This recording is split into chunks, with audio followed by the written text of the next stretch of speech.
If you're an investor in Facebook or a user or someone who just lives on this planet, you're going to want to watch this video because we're going to explore exactly why Facebook's empire is falling, why Zuckerberg has lost $76 billion of his wealth over the last year. As social apps like BeReal and Gas and TikTok continue to climb up the ladder, Facebook's apps like Instagram continue to fall. And of course, it continues to plunge money into the metaverse, which isn't going so well so far.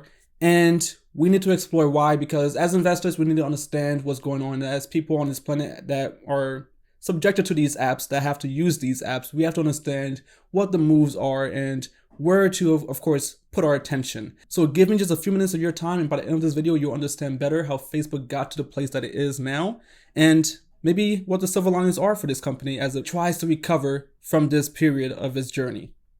I do not like the intermediate term outlook while they build the next platform. Imagine you put on your glasses or headset and you're instantly in your home space. It has parts of your physical home recreated virtually. It has things that are only possible virtually. And it has an incredibly inspiring view of whatever you find most beautiful. I really don't think that this stock can recover back to where it was for a very long time. And there are a couple of reasons for that. This week, Meta, the massive company that controls Facebook and Instagram, reached its lowest stock valuation since 2019. Their income is declining like a river in the desert at the height of summer. They're struggling to keep their relationships with advertisers. Further, the company is leaking its users like a ship with a hole. Acquiring new users in younger cohorts has proved exceptionally difficult. This is partly because over the years, Facebook has encouraged extremism on its platforms. Let's face it, Facebook is a place a lot of people go just to argue with one another. And it's not very long before the average person just says, hey, screw it, I'm out. I'm off to find a place more laid back so I can enjoy my life. Life should be simple, and Facebook doesn't make it so, at times. Over the past year, since September 2021, Mark Zuckerberg, Facebook's leader, has lost tens of billions of dollars. But don't worry about him. He's not going to go hungry. As Twitter user Chris Curtis noted, it seems that Facebook is beginning what looks like a death spiral. It's a catch-22. Time spent on the platform is down and users are down, so they have to pump out more advertisements to compensate for their lost revenues. But doing so only drives more users away, forcing them to churn out more ads. Indeed, it's the beginning of a possible death spiral. This is how companies die. Do you remember MySpace? Facebook's business model is to blame. They prioritize engagement over everything else. They never thought twice about their users' well-being. They didn't care that they were causing a mental health crisis, and when they learned that they were, they tried to cover it up. Over time, Facebook seems to collect unstable people because of this very business model. It ended up driving everyone else away. Young kids don't want to watch their parents, Gen X and millennials now entering their 40s, sit around and fight all day. This business model was a wet dream for political extremists who wanted to use the platform to force their content in front of our faces with the help of AI, artificial intelligence. And now, to please those kids, Facebook is trying to pivot to become a TikTok clone. They're even doing away with their patented newsfeed, a staple that's been a part of Facebook since Facebook had its very first taste of popularity in the mid-2000s.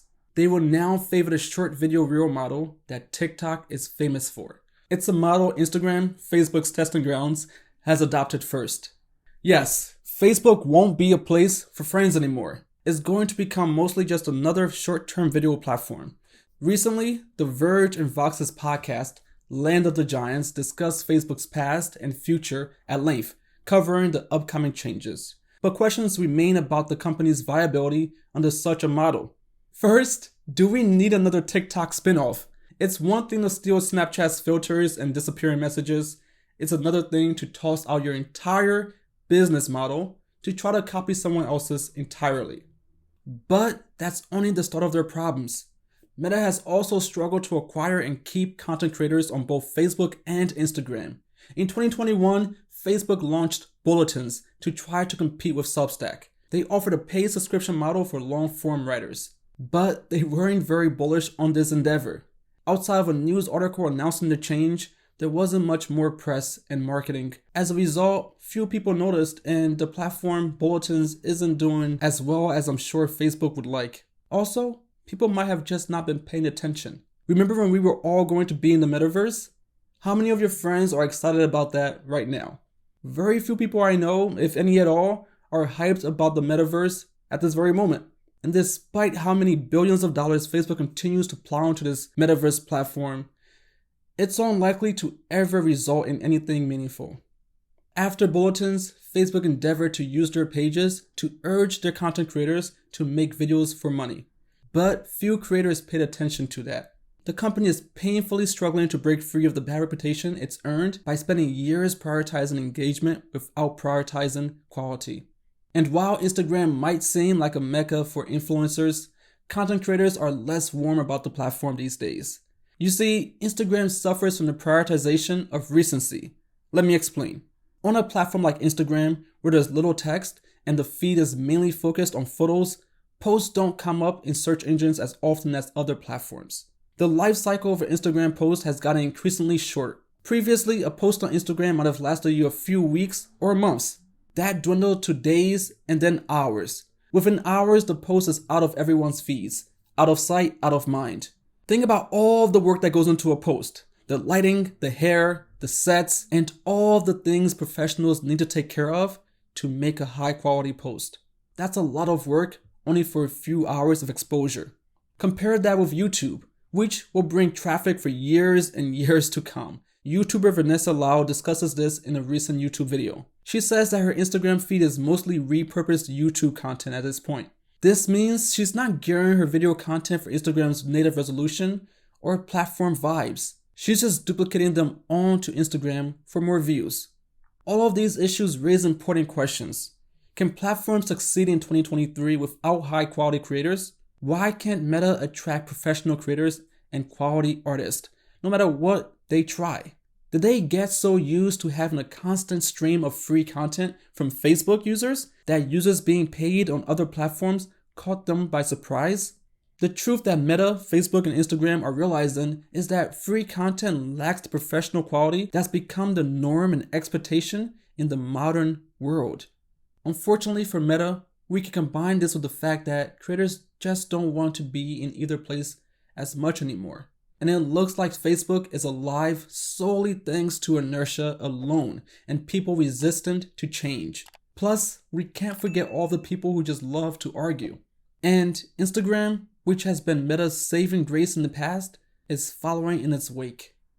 So, as the stock price plummets, we must ask, is Meta quickly and then slowly headed towards its demise? Possibly. Very much possibly. But keep in mind that big tech stocks are declining across the board in 2022. Some have suggested that stocks were overvalued to begin with, and it's just an ordinary correction. As an investor, this is cause for concern, but it's not a total red flag. Facebook is a global company, and people outside of America matter. They just do. Facebook and Instagram have plenty of options to expand and generate revenues, but their difficulty pulling content creators and new, younger users is at least a reason for skepticism about the company's prospects. And we have to wonder, will they be able to recreate TikTok in such a way that will allow them to steal TikTok's user base? To do so, they'd have to do more than just recreate TikTok's ultra rapid fire video-based platform. They'd have to undo the negative stigma attached to Meta's name and create a preferable platform to TikTok. This would significantly shift away from the metaverse vision that Zuckerberg has spent the last several years promoting. Do you, a user, an investor, a citizen of this world, believe that users are ready for that? Thank you for watching this video. If you enjoyed it, like, comment, and subscribe. Here at bullacademy.org on YouTube, we teach and cover investing to help you build wealth that will enable you to retire on your terms and, of course, live a happy life. So if you would like to see more of our videos, subscribe and share this video with one of your friends to help us grow and reach our next milestone of 10,000 subscribers. I'm Lincoln with bullacademy.org. Thank you again and have a great day.